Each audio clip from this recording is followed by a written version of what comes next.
Air force के जहाजों में भरकर अब नीट के पेपर जाएंगे। तो ये जो छकड़ा भर मंत्री बनाए हुए हैं भारत सरकार में, इनका क्या काम है? झुंझुना बजाना दिन भर। और अब बताया जा रहा है प्रधानमंत्री खुद एग्जाम मॉनिटर करेंगे। तो भाई पिछली 6 बार क्यों नहीं कर लिया जब पेपर लीक हुए थे? इन लोगों ने सरकार नहीं चला रहे हैं, ये सर्कस चला रहे हैं और पूरे देश को तमाशा बनाकर रख दिया है। जो सरकार एक पेपर नहीं करा पा रही है, उसका क्या नैतिक अधिकार है अपने पद पर बने रहने का?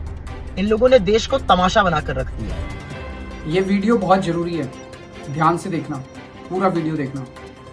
मैं खुद IIT से इंजीनियर हूँ, पढ़ा लिखा हूँ, इसीलिए शिक्षा के महत्व को समझता हूँ और मैं मानता हूँ कि जब तक हर बच्चे को अच्छी शिक्षा नहीं मिलेगी, देश तरक्की नहीं कर सकता। कल हमारे देश की सरकार ने ऐलान किया है कि अब नीट के पेपर को लीक होने से बचाने के लिए एयरफोर्स के जहाज से उसको ट्रांसपोर्ट करेंगे, एयरफोर्स के बुलेट प्रूफ ट्रकों से उसको ट्रांसपोर्ट करेंगे।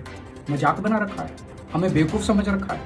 पूरी दुनिया में इतने बड़े बड़े पेपर होते हैं, कहीं सुना है कि एयरफोर्स से उनको ट्रांसपोर्ट किया जाता है? कहीं सुना है इस किस्म की नौटंकी? केवल और केवल इस सरकार को नौटंकी करनी आती है, ये दिखाने के लिए कि हमने कितना बड़ा स्टेप ले लिया, वो ये कर रहे हैं। उनका सिस्टम को ठीक करने का कोई इरादा नहीं है। अगर कोई अच्छी नीयत वाली सरकार होती, वो देखती भी लीकेज कहां से हो रही है और उसको प्लग करती। हम एयरफोर्स के जहाजों से, एयरफोर्स के ट्रकों से इसको ट्रांसपोर्ट करेंगे।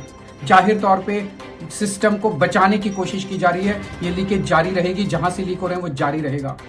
हमारे देश की शिक्षा व्यवस्था को बहुत बड़े माफिया ने अपनी जकड़ में ले लिया है। पूरा का पूरा सिस्टम, पूरा का पूरा एजुकेशन सिस्टम एक माफिया की जकड़ में है। वेदांत, आपने नाम सुना होगा, सोशल मीडिया पे आजकल काफी चल रहा है। वेदांत 12वीं क्लास का लड़का है बेचारा, उसने पेपर दिए, उसके पेपर में नंबर कम आए, उसने अपने पेपर निकलवाए, पता चला फिजिक्स के अंदर उसका पेपर किसी और से बदल दिया गया और उसके नंबर बहुत कम लगाए हुए हैं। उस बेचारे बच्चे ने ट्विटर पे ये बात डाल दी कि मेरा पेपर बदल गया। सारे इनके ट्रोल आर्मी, इन लोगों की सारी ट्रोल आर्मी बेचारे पे चढ़ गई। कोई कहता है पाकिस्तानी है, कोई कहता है एंटी नेशनल है। छोटे से बच्चे के दिल पे क्या गुजर रही होगी, उसकी साइकोलॉजी पे क्या गुजर रही होगी, आप समझ सकते हो। ये पूरा शिक्षा माफिया को बचाने की कोशिश है। इसके खिलाफ अगर कोई अकेला बच्चा, अकेला वेदांत नहीं है, पता नहीं कितने बच्चों ने अपनी बात डाली, सबके पीछे पड़ गए ये लोग। अगर एक एक बच्चा आवाज उठाएगा, ये छोड़ेगा नहीं शिक्षा माफिया, ये छोड़ेंगे नहीं आपको, सबकी आवाज दबा देंगे। सबको मिलके आवाज उठानी पड़ेगी इनके खिलाफ। सारे मिलके आवाज उठाओगे तो सरकार को कुछ करना पड़ेगा, नहीं तो पूरी की पूरी सरकार पे शिक्षा माफिया का कब्जा हो गया है। आपके बच्चों का भविष्य का सवाल है, आपके भविष्य का सवाल है।